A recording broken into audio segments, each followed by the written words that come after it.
reminded of a great man who lived in a place called Ayodhya. And this man was beloved by everybody. People followed him not because he was the boss, but because he inspired them.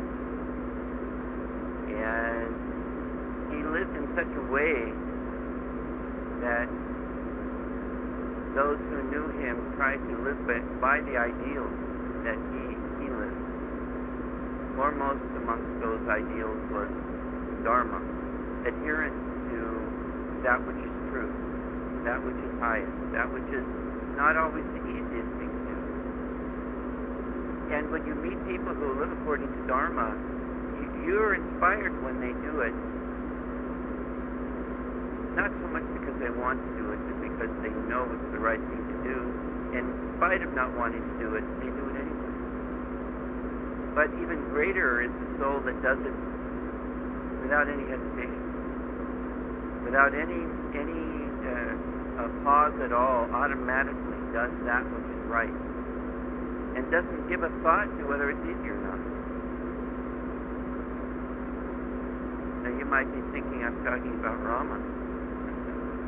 I'm talking about Swami Kriyananda, who lived in a place called Ayodhya at Ananda village, whose whole life was dedicated to the ideals that Rama lived by.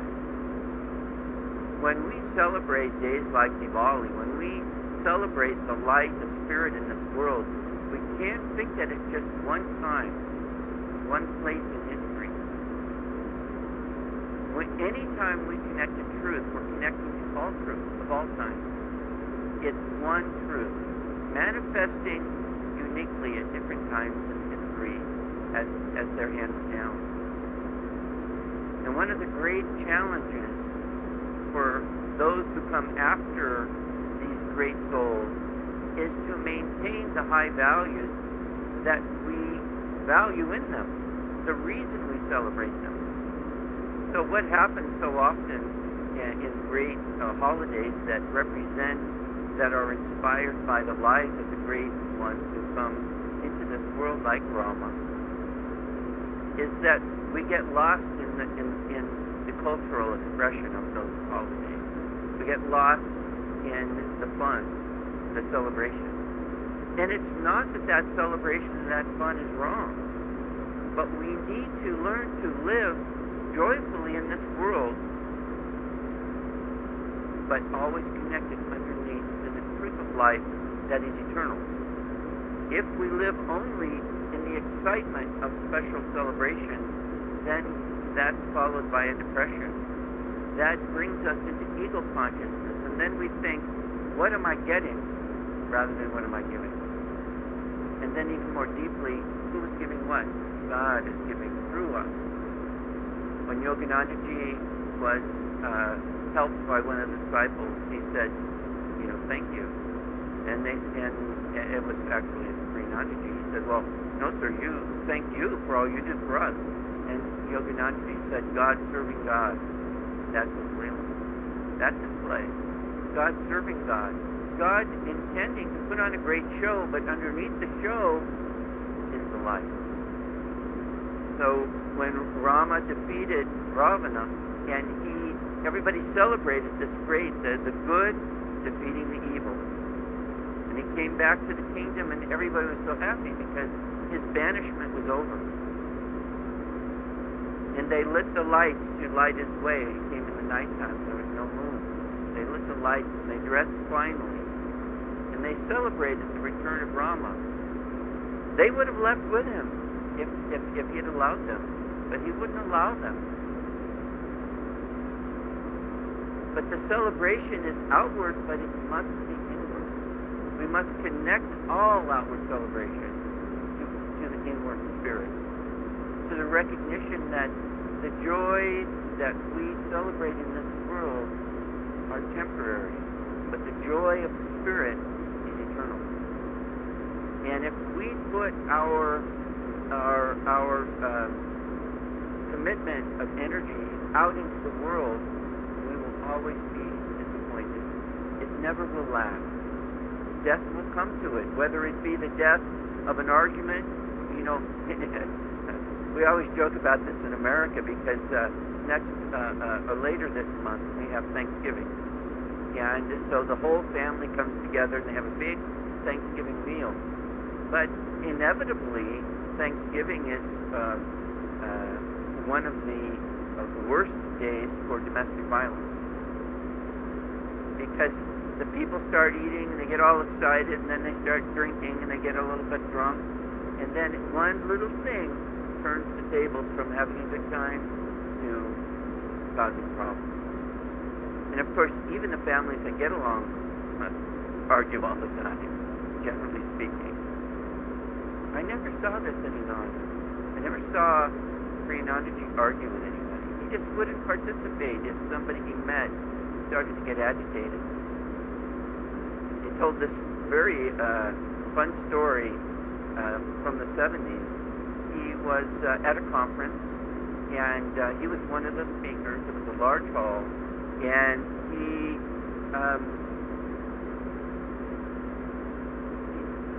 came in to see one of the other speakers, so he's standing in the back. And the leader of the group started having everybody sing.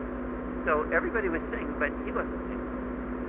So there was a man next to him. He said, "Why aren't you singing?"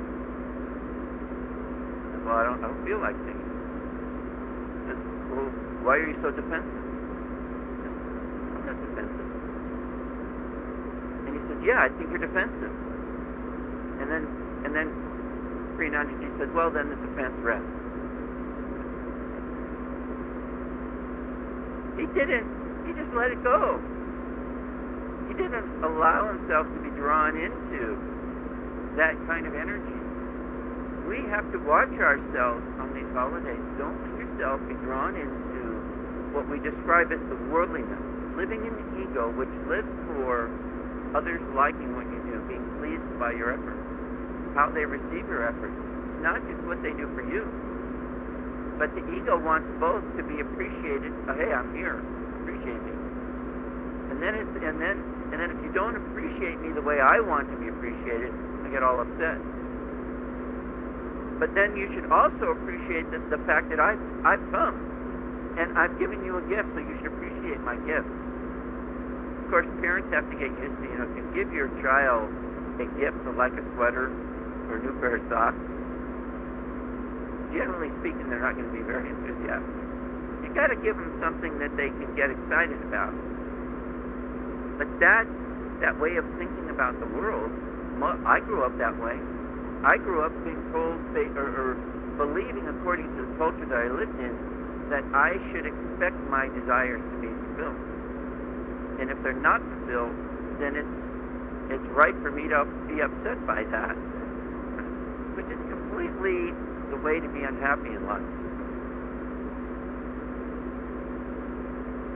So today we celebrate something that happened basically about 7,000 years ago, and it's amazing that we celebrate it today. That it's lasted so long that people even care about it. Why do people even care about it? Because it represents something much deeper than just lighting lights and crackers. Oh, the crackers. We call them firecrackers in America, but in India, just crackers. Don't waste your time. And wow, they sound like bombs. Last night I know it was just the warm-up. Tonight will be the big finale. But up until about 11 o'clock last night, right outside the house, it was kaboom! And if I hadn't experienced it before, I would have been, thinking that, war was just, taking place outside.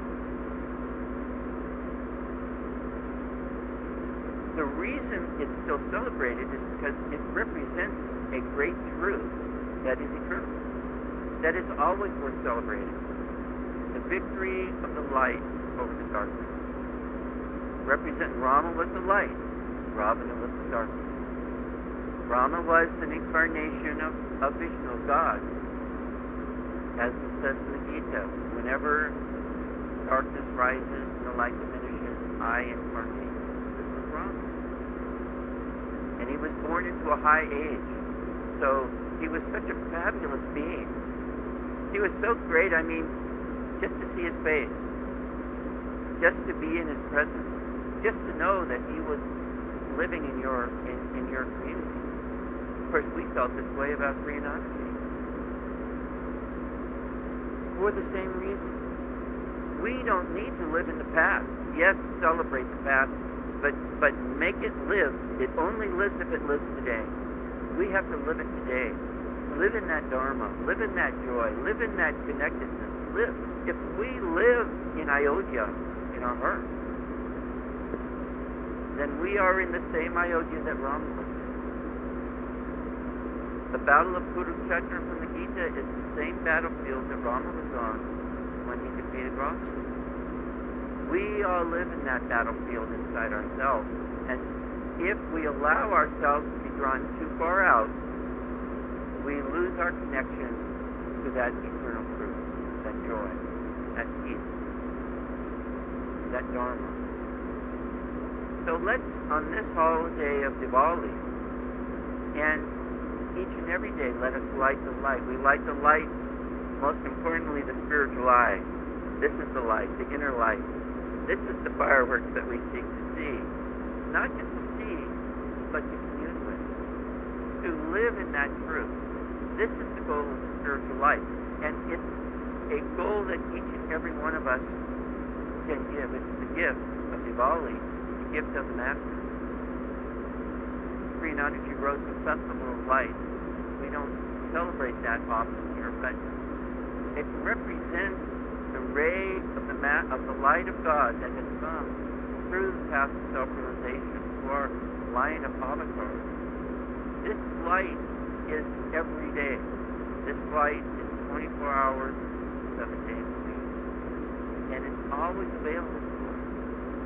So, as we celebrate Diwali, remember to always celebrate the inner Diwali, the inner life, the inner festival of communion with God and Guru, and all of the great saints of all time. They all live in that one center, that one eternal truth.